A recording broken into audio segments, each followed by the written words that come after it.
A child of the river, born from the mist, a gift from the water we greet with a kiss. But the woman of the house, her heart grew cold. Her spirit is bitter, a jealous soul. She gives her the hard yam, leaves the sweet for her own. But the river child's laughter sounds like a drum. The palace slept, but within the prince's chambers, sleep was far away. He stood by the window, gazing into the darkness beyond the kingdom. And in that silence, one name filled his mind: Asanwa, the girl the world had rejected, but the one his heart had chosen. His jaw tightened.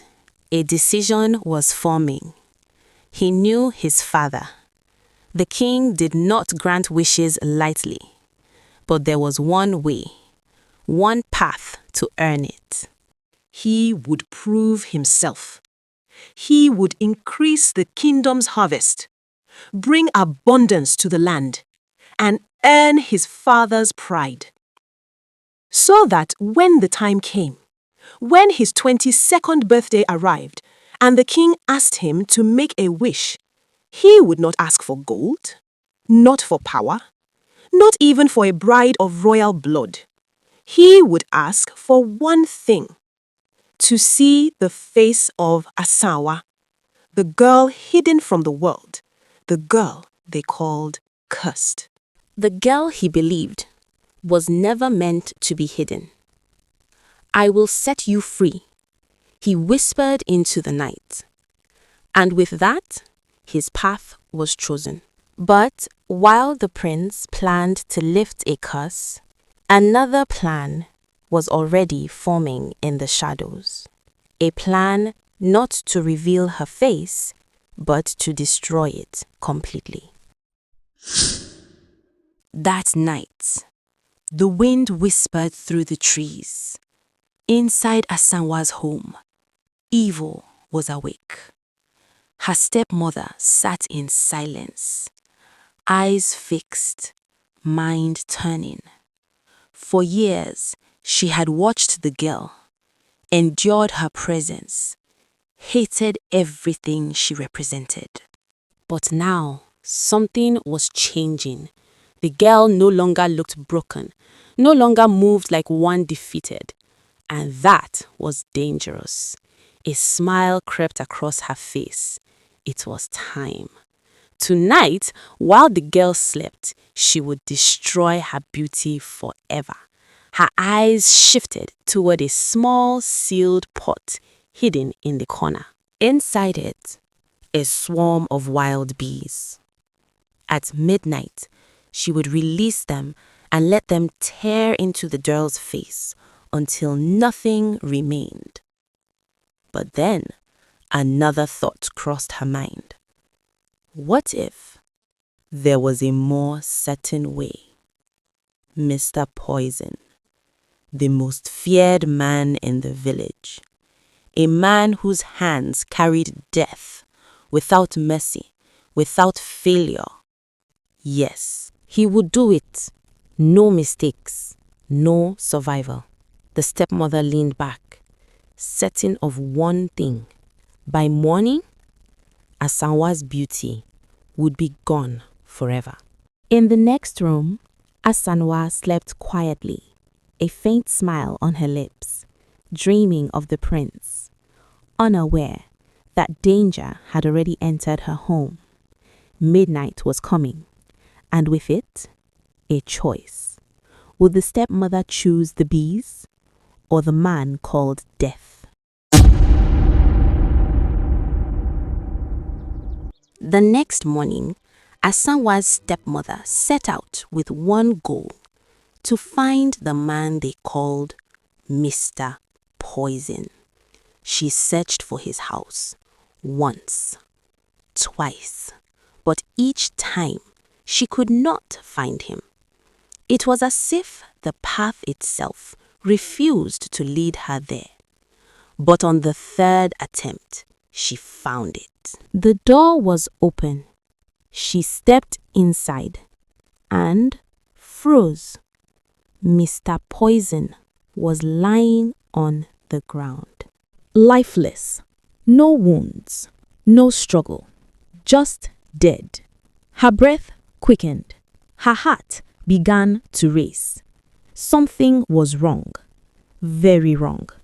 She rushed back home, her mind spinning, and then, "Don't open that!" One of her daughters stood by the jar, her fingers just about to lift the lid.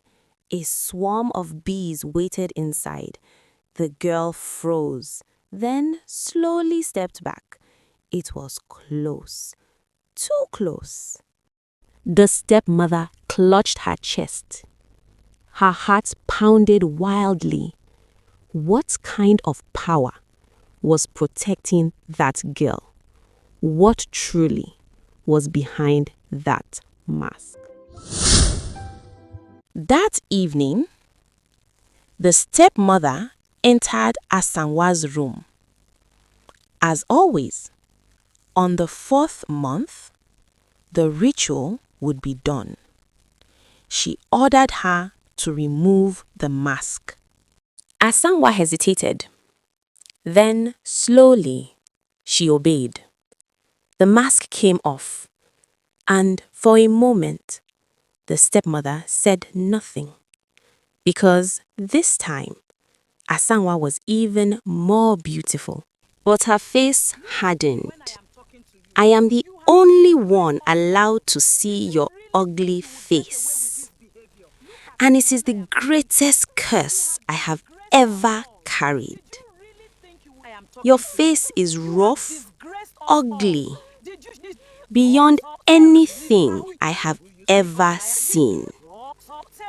She reached into a small container and applied a strange substance onto Asawa's face. "Wear your mask again until the next time." Asawa obeyed silently, but something inside her was no longer broken. Weeks passed, and slowly the kingdom prepared for something great.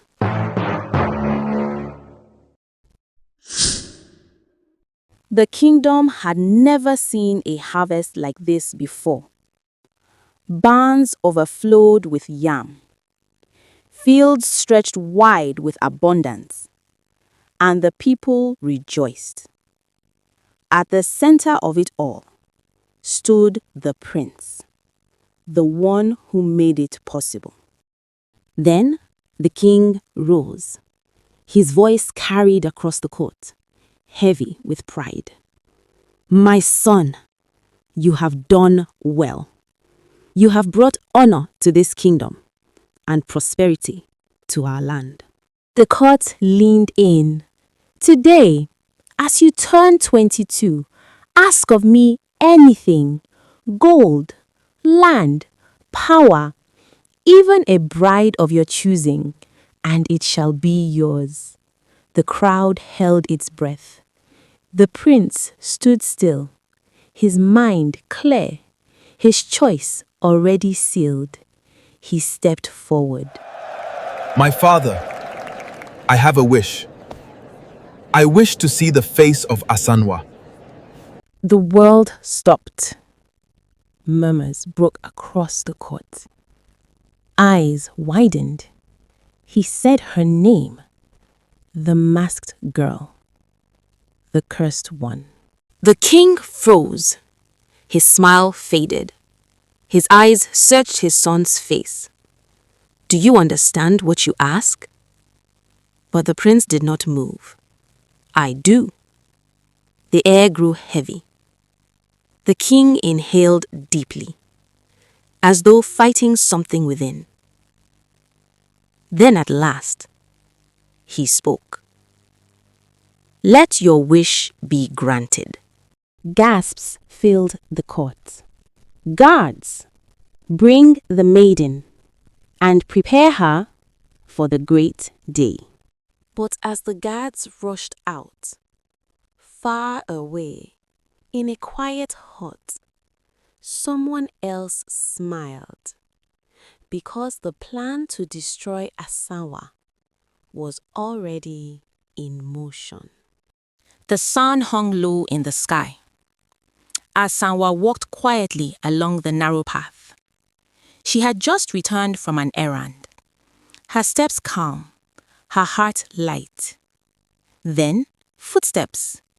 Heavy, deliberate. Royal guards. They stopped in front of her. Without explanation, they seized her. Asanwa froze. Her heart began to pound. Around them, voices rose. It's her, the cursed girl. She has offended the royal household. They will kill her on the prince's birthday. The words spread like wildfire. Asanwa said nothing. But inside, her world shook. The news moved quickly, from one mouth to another, until it reached her house. When her stepmother heard, she froze. Then slowly, a smile spread across her face. At last, even the king has answered my prayers. In her mind, there was no doubt. Asanwa would die, and her death would be the highlight of the prince's birthday. She laughed quietly, not knowing she was celebrating too soon. Asanwa was led away, her thoughts racing.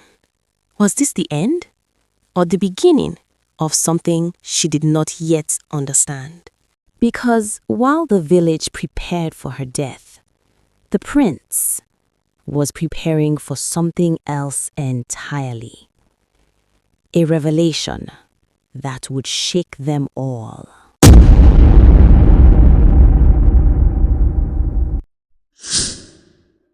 The entire kingdom gathered. Some came with pity, some with excitement, others with fear. At the center of it all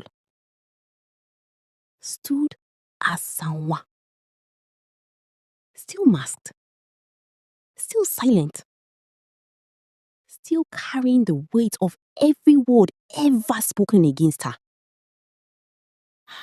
She will die. The curse will end today. Do not look at her. Among them, her stepmother and stepsisters watched closely. This is her end, at last. Then, the prince stepped forward. His eyes locked on her.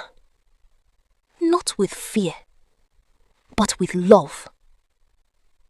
Today, the truth will be known. He reached for her mask. The entire kingdom held its breath. But Asanwa moved quickly. Her hands flew to her face. No, this was it. If I see my face, I may die. And if I am truly ugly, will he still love me? Let him love my heart. Not what lies behind this mask. The prince stepped closer, his voice calm.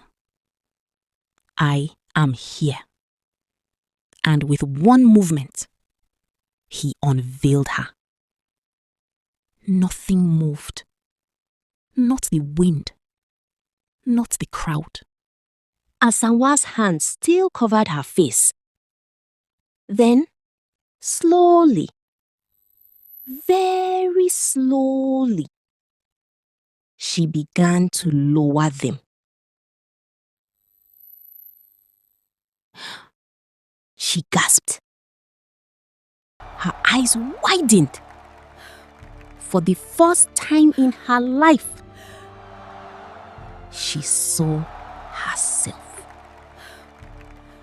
Not cursed, not broken, but beautiful.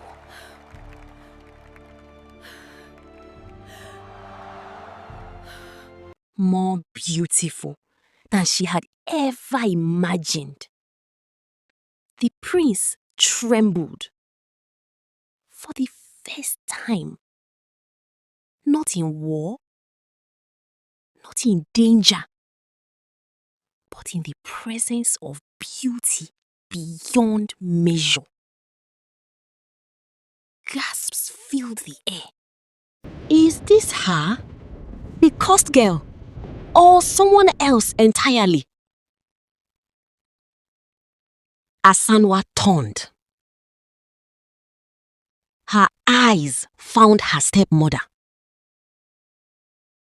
Tears filled her eyes. Why? Why did you lie to me all these years? Even if I forgive you, the world will not. Because you did not lie to me alone. You lied to the world. Her sisters dropped to their knees, crying, confessing. Mother lied to us. We believed her. We didn't know. The people murmured. What is truth? What have we done? Then Asanwa turned back. And slowly, she fell to her knees. Before the prince. Before the king. Thank you for seeing me when no one else did. Then suddenly, the chief priestess appeared. Her voice echoed. The river goddess has spoken. The woman who covered truth with lies will now wear the mask of deception.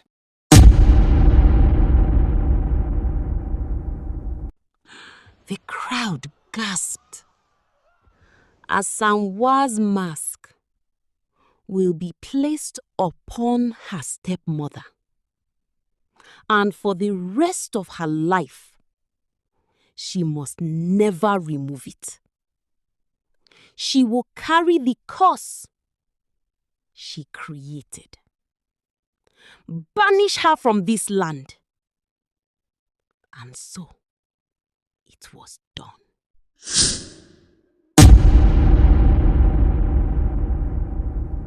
The girl once called cursed stood in her truth. For as the elders say, no matter how long a lie walks, the truth will one day run faster. And on that day, Asanwa was no longer hidden. She was seen.